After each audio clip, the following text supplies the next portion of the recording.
What do you think about Padayappa? Till date, that's the best mass entertainer. And the dialogues are very powerful for both, even if it's Neelambari or for Padayappa also. Neelambari is portrayed as a headstrong, arrogant character in the movie, but I think she was villainized for wanting a equal partner.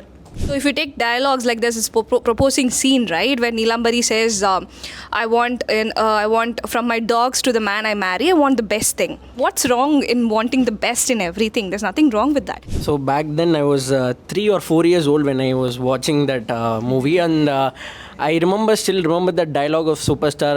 அதிகமாக ஆசைப்படுறாம்பளையும் அதிகமாக கோவப்படுற பொம்பளையும் நல்லா வாழ்ந்த சரித்திரமே கிடையாது. So when I was watching that, I felt wow, it was amazing. Superstar, wow. Now I'm thinking, okay, there is another perspective to it, and which is a right thing. The sort of demonization of Neelambari was very concerning because the modern woman was considered somebody that is disposable, whereas the traditional woman is someone that is also disposable but more tolerable. அவள் ஒரு தொடர்கதை, தப்புத்தாளங்கள், அந்த மாதிரி படங்கள்லாம் வந்து ஃபெமினிஸ்ட்டை தூக்கி நிறுத்துகிற மாதிரி தான் இருக்கும். I think Neelambari was far more popular than the actual. I think people have forgotten who the actual heroine in the movie is. In one song, there are few lines in Tamil. நான் உண்ட மிச்சப்பாலை நீ உண்டு வாழ்ந்து வந்தால், till now it's fine. மோட்சம் உனக்கல்லவா. So that's pretty head-weighted line, according to me. And that entire line, I think it was, ahead of the time, challenging these patriarchal norms. I'm happy that it feels unfair for you, but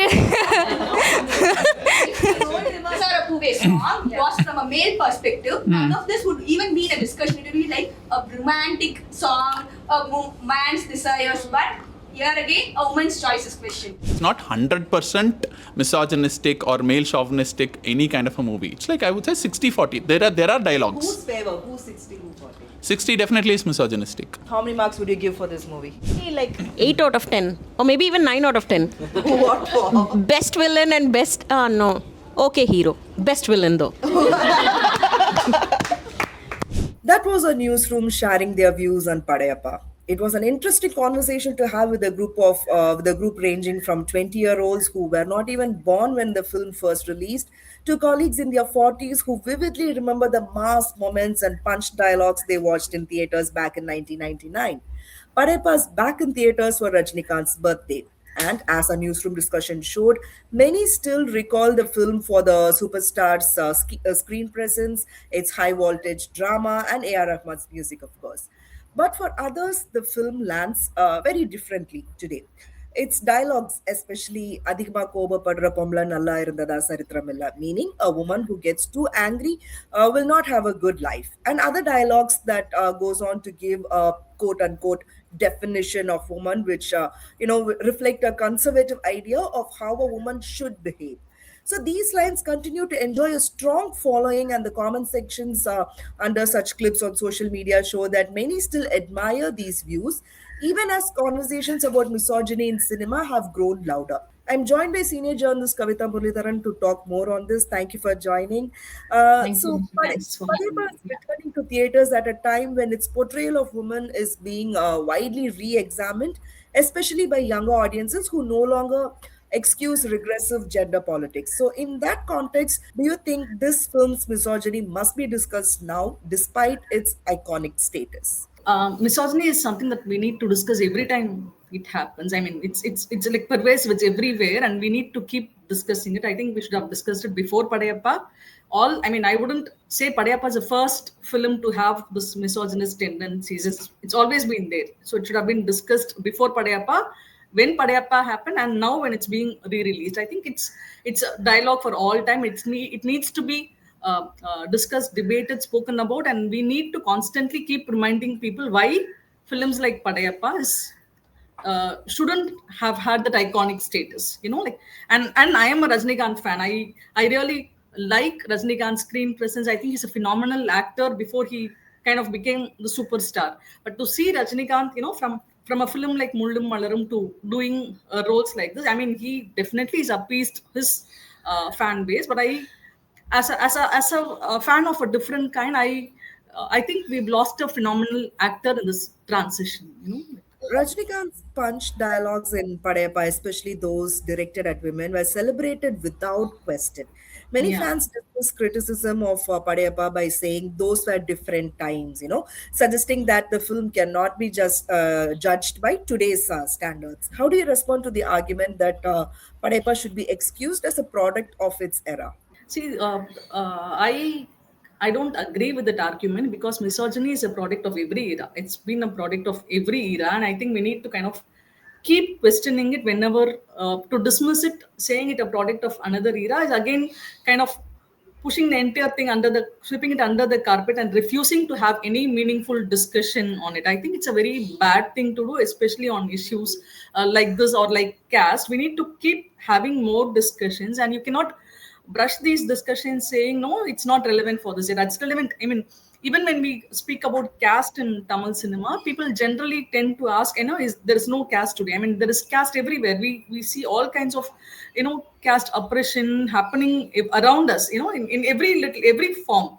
So I think these discussions need to be had. We need to have more kind of discussions, and you cannot. I mean, if the film is being re-released, and if the film is still getting the same kind of reception today, and why not we debate the issues that the film has, and which was not debated earlier. I think it's more meaningful to have the debate today because, as you said, as you mentioned in your introduction, there is an entire generation who have not seen this film or who were not born when this film was being released. So we have them watching the film today, and I think it's more important to have these discussions today. And I also, as we discuss, misogyny is not something that's like erased from Tamil cinema as a whole. Today, we had this film called Aan Pavam Polladhathu, which was like very recently released.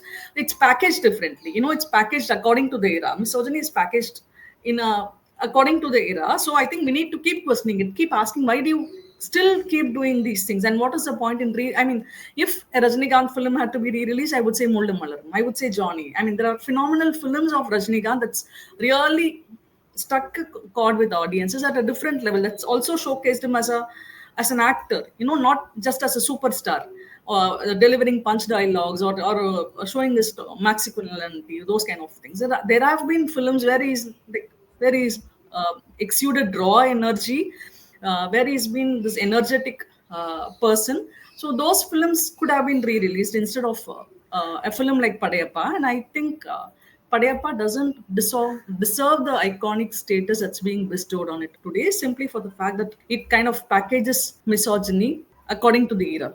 One major criticism is that the film does not just depict misogyny, it packages it as wisdom spoken by the hero. Yeah. Padayappa builds its conflict around two women, one punished for her ambition and the other rewarded for her submissiveness. Like Neelambari's assertiveness is framed as a villainy. And even today, when you ask someone who's the villain in in the movie Padayappa, they say Neelambari. While Vasundhara's docile nature is idealized. So when you look at this binary through today's gender lens, what does it actually say about how Tamil cinema has traditionally treated women with agency, and have things really changed since then?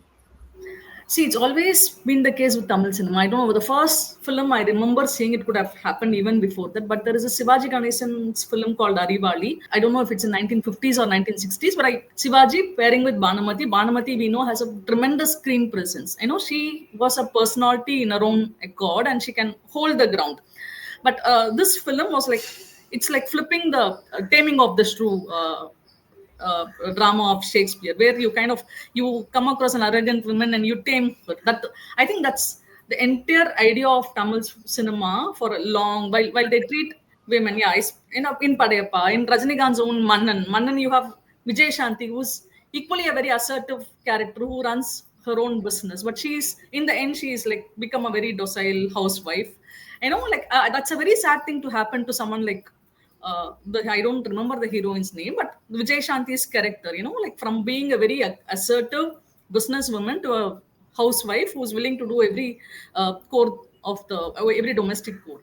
So I think Tamil cinema has relied on this taming of the shrew trope, and we have MGR do it.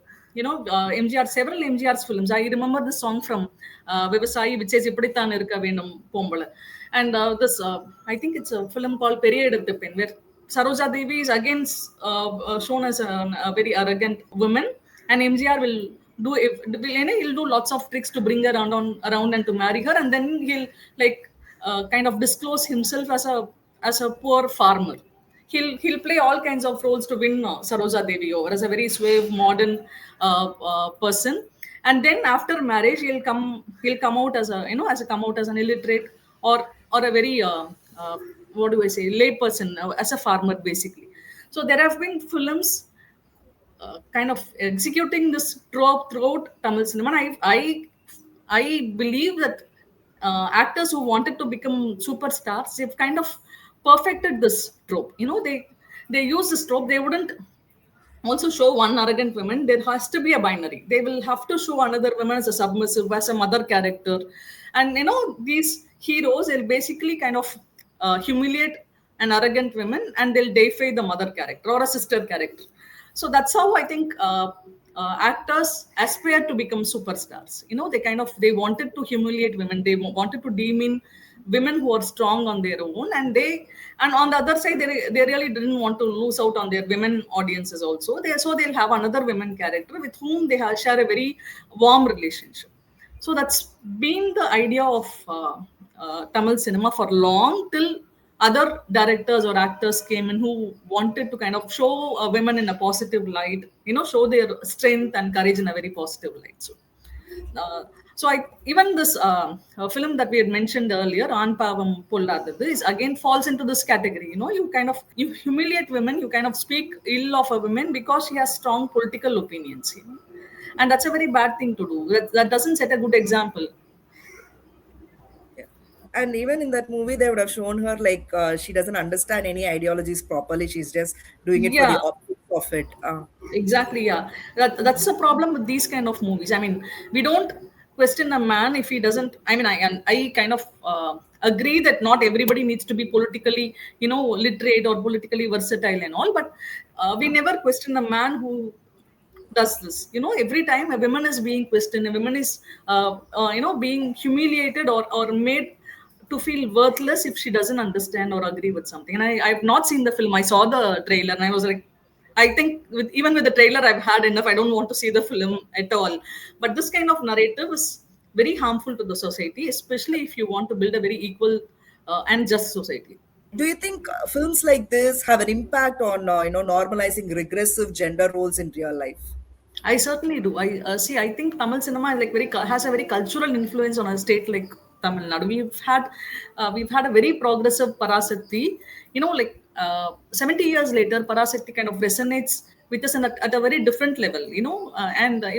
Dravidian movement itself was like very strongly influenced by cinema. They used cinema to kind of do these things. MGR, even when he was with the DMK, he had appeared in a very what do I say, very progressive scenes too. Very progressive films. Been part of progressive films too. So that was I think Tamil cinema has a very organic connection with Tamil culture, Tamil society. So, and that is why I think this is very important. We also welcome films made by Ranjit or Mari Selvaraj, which show women in a different light, which show women as very strong, grounded, and in a very positive light. There are like whenever I kind of worry about these kind of trends getting too much of attention or too much of what do I say, positivity. I also sometimes see comments on social media, on YouTube, which kind of welcome and celebrate other side also. So that kind of that also happens. So I do believe, and films that normalize talking. There are many number of films that actually tell a man that you can like continue to harass a woman till she agrees to your demand. There are films that actually, and I know that these are the heroes that also, I mean, these are the heroes that are worshipped by their fans. They'll go to any lengths to be like their heroes. So that is why Tamil cinema, its heroes, its makers have a responsibility to kind of portray everything in a right sense, right way, when it comes to gender, when it comes to caste, and more. Yeah. My last question is, how do you think Padayappa would be received today if it came out exactly as it did in 1999 with the same dialogues and same treatment? I think, is it being edited? I don't think so. Even recently, I saw Rajinikanth kind of glorifying that dialogue. See, one, the premise of Padayappa itself is like, I think it's very exaggerated. I can't imagine a woman kind of shutting herself off for 18, 20 years to have revenge when she can like do it by simply falling in love with a better person and leading a very happy life. That will be the kind of, or maybe kind of Mannan's Vijay Shanti, do something on her own, be more successful than the man and do it differently, do her life differently and still be very happy about it. And a woman chooses to lock herself for several years just to wait for a proper moment to kind of get revenge on the for a person she fell in love with. I think that's a very absurd, exaggerated idea of life, exaggerated idea of women's idea of revenge. So that doesn't it's very clear that there is no thinking in terms of women that has gone into that movie. There is, you need to kind of have a woman who is there to kind of understand, to tell her, no, this is not how we think, this is not how we get our revenge.